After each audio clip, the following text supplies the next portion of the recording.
અમદાવાદમાં 30મી માર્ચે શ્રી મહાવીર જન્મ કલ્યાણક મહોત્સવ અને ભવ્ય કવિ સંમેલનનું ભવ્ય આયોજન ભારત વર્ષીય તીર્થક્ષેત્ર કમિટી ગુજરાત દ્વારા આગામી 30 માર્ચ 2026ના રોજ અમદાવાદના આંગણે શ્રી મહાવીર જન્મ કલ્યાણક મહોત્સવની અત્યંત ભવ્ય અને દિવ્ય ઉજવણી કરવામાં આવનાર છે।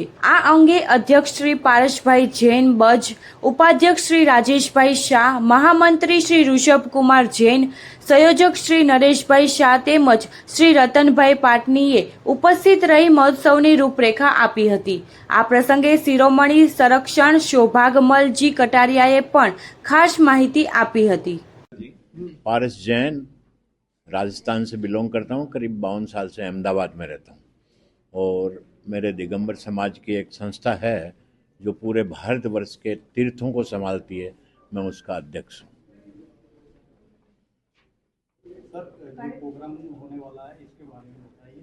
कौन आने वाला है मेहमान या सरकार से और मुख्य मेहमान कौन? ऐसा है, ऐसे स्वीकृति तो हमें अभी मोना बहन और 2-4 IRS ऑफिसर्स की मिली है, क्योंकि अगले ही दिन हमारे यशस्वी प्रधानमंत्री जी पधार रहे हैं, तो उसकी वजह से उनका बहुत बिजी शेड्यूल है, तो श्योर नहीं कह सकते हैं कि आएंगे। नहीं तो मुख्यमंत्री जी की भी उम्मीद करते हैं, गृह मंत्री जी की भी उम्मीद करते हैं, लेकिन उन्होंने भी थोड़ा डाउटफुल बताया है कि आ सकते हैं और नहीं भी आ सकते। मैं कार्यक्रम क्या है और उसकी रूपरेखा बताइए। कार्यक्रम भगवान महावीर का जन्मोत्सव, जो हमारे जैनियों के लिए एक सबसे बड़ा पर्व कह सकते हैं इसको, और उसको उसकी यादें, उनका जन्म जो क्या सीन था उस टाइम, हमारे धर्म के मुताबिक कहा जाता है कि देवलोक से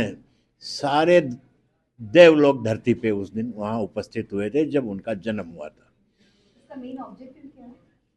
ये एक अलग जीव है जो ये माना जाता है कि उसका अंतिम जन्म होगा, और हमारे धर्म के हिसाब से यहाँ अवतारवाद नहीं होता है, हमारे यहाँ मोक्षवाद होता है कि भाई अब ये जीव वापिस पुनर्जन्म नहीं लेगा, एक जगह सिद्ध शिला जिसको कहते हैं वहाँ जाके स्थिर हो जाता है। હું ઋષભકુમાર જૈન, પ્રેસિડેન્ટ સ્વર્ણિમ સ્ટાર્ટઅપ યુનિવર્સિટી અને તીર્થક્ષેત્ર કમિટીનો મહામંત્રી ગુજરાતના। આ એક વિશેષ આયોજન છે ભગવાન મહાવીરના જન્મોત્સવનું। ભગવાન મહાવીરના જન્મ કલ્યાણકમાં ભગવાનનો જન્મ થશે, ભગવાનનો રાજ દરબાર લાગશે। 25 મહારાજાઓ પોતાના સામ્રાજ્ય, પોતાની ઇન્દ્રાણી સાથે ત્યાં પધારશે, મહારાણી સાથે।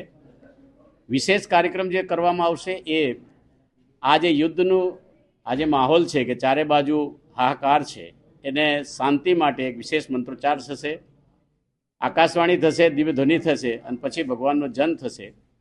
જન્મ પછી શૈલેષ લોઢાનું એક કવિ સંમેલન, એમની સાથે 2 હાસ્ય કવિ અને વૈભવ મારવારે સાથે એક જૈન કોન્સર્ટ કરવામાં આવશે। પછી એક વિમોચન છે જે અમારા દિગંબર જૈન સમાજનું એક વિશિષ્ટ ગ્રંથનું વિમોચન છે।